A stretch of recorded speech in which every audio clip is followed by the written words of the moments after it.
이시안의 읽은 척 책방. 안녕하세요. 성신여대 겸임 교수이자 지식편의점 시안책방의 주인 이시안입니다. 미래 예측은요, 여러 가지 면에서 필요합니다.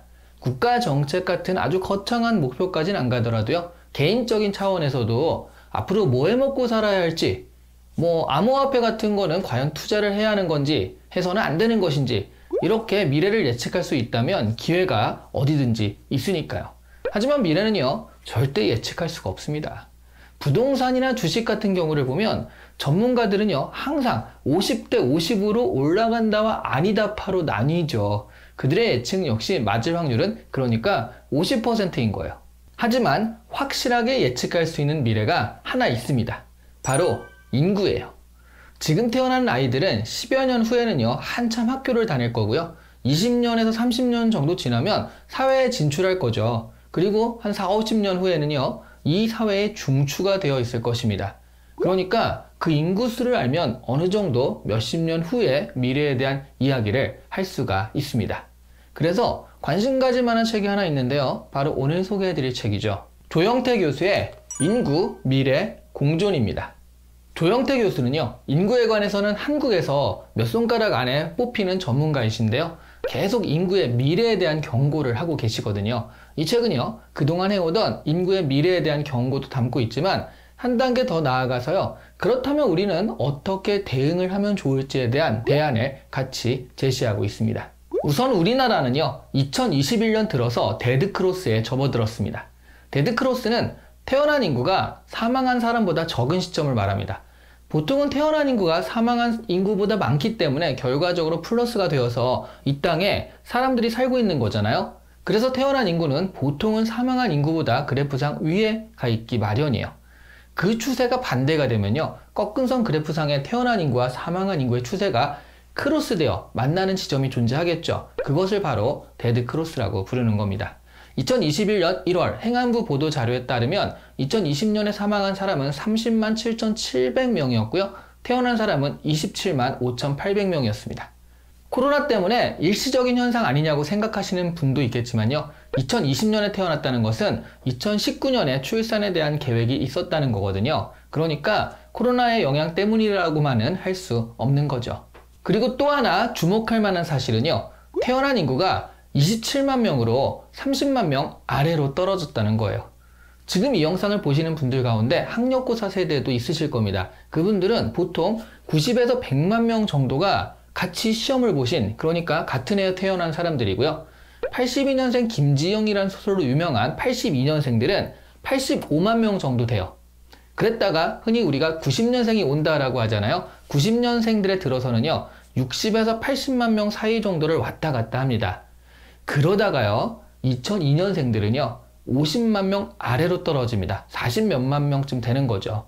그리고 한동안 40만 명 선을 유지하다가 2017년 35만 명 정도가 되었고요. 2020년에 27만 명이 된 겁니다.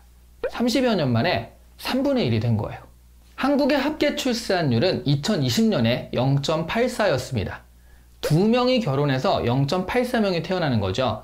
이 출산율이 2.1이 되어야 인구가 유지된다고 하는데요. 우리나라는 1 명도 안 되는 거예요. 수치대로라면 한 세대마다 인구가 반씩 줄어들게 됩니다. 이런 추세라면요, 600에서 700년 정도 후에는 한국인이 0명이 된다고 하죠. 이렇게 심각한 상황인데요. 수치적인 위협에 비해서 당장 큰 영향이 없는 듯이 느껴지는 것은 이것이 인구여서 그렇습니다. 지금 태어나는 사람들이 경제에 영향을 본격적으로 주려면 시간이 걸리는 거죠. 예를 들어 2020년에는 지방대학에서 신입생을 못 채워서요, 유명한 국립대 몇몇 과까지도 지원만 하면 다 합격하는 일이 발생을 했거든요. 사실 2020년에 치러진 수능은 사상 처음으로요, 대학 정원보다 수능 응시 인원이 적은 시험이기도 했죠. 이런 경향은요, 무려 20여 년 전에 이미 예측이 된 거예요. 왜냐하면 20여 년 전에 태어난 바로 그 인구들이요, 지금 시험을 본 거잖아요. 그런데 대학들이 그동안 정부의 지원만 믿고서 아무런 준비를 안 한 거거든요. 앞으로 20여 년 있다가 대학 정원이요, 수능을 치는 인원이죠. 그 인원의 2배가 될 거예요. 왜냐하면 지금 태어나는 27만 명 정도가 그때 시험을 볼 테니까요. 물론 앞으로 20여 년의 시간이 있지만요, 과연 대학들이 그 전에 구조조정으로 덩치를 지금의 절반으로 줄일 수 있을까요? 인구에 대한 영향력은 시간이 좀 걸리고요. 그리고 어떤 문제가 나타나더라도 업종에 따라서 시차가 있습니다.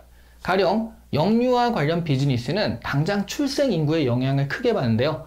학습지라든가 초등학교 대상 공부에 대한 비즈니스들이 있죠. 그런 경우들은 한 10여 년 정도 시차가 생기겠죠. 취업에 대한 문제는 20에서 30년 정도 있다가 그 문제가 드러나고요.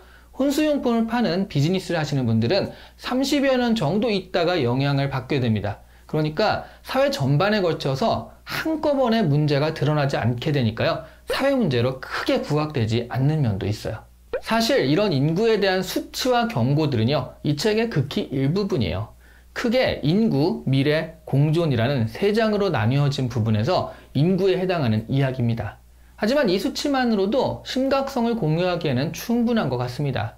당연히 이런 수치가 알려지면 궁금하게 따라붙는 이야기들이 있잖아요. 국민연금은 어떻게 될지에 대한 그런 생각도 있겠고요. 또 그동안 200조 원이나 들여서 출산율을 높이는 작업을 해왔지만 효과가 없었던 이유도 궁금하실 겁니다. 바로 그런 것들이 이 책에 담겨 있습니다. 그렇다면 우리 사회는 희망이 없는 것인가? 그냥 소멸되는 것을 지켜봐야 할 것인가? 아니면 줄어든 경제 규모에 맞춰서 만족의 범위를 확대시켜서요, 적응해야 할 것인가? 이런 문제들에 대해서 이 책의 후반부에 다루고 있기도 합니다.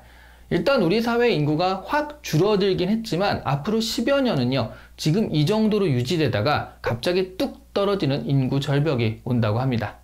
그러니까 인구 급감에 따른 사회 변동을 대비할 시간이 10여 년 정도는 있는 셈이에요. 하지만 이런 시간이 있었음에도 불구하고 대비하지 않고 있다가 수험생들이 갑자기 급감해서 심각성을 깨달은 대학들의 예처럼요, 인구 통계가 뻔히 예측이 가능한데도 주어진 시간을 활용하지 않을 가능성은 얼마든지 있습니다. 그래서 우리가 이런 책을 보면서 인식을 공유해야 하지 않을까 싶어요. 사회 전반에 이런 인구의 문제에 대한 인식이 있다라고 한다면 대안이나 정책에 있어서 사회적 합의가 그나마 용이할 수 있을 테니까요. 오늘 이 시간에 읽은 책 책방은 조영태 교수의 인구, 미래, 공존이었습니다. 좋아요와 구독은 당장에도 큰 영향력이 있고요. 몇 년이 지나도 여전히 영향력이 있습니다. 지구인 여러분의 지지로 시간책방을 계속 운영하면요, 결국 이런 좋은 콘텐츠들이 몇 년치가 쌓이는 거잖아요. 앞으로도 잘 부탁드리겠습니다. 감사합니다.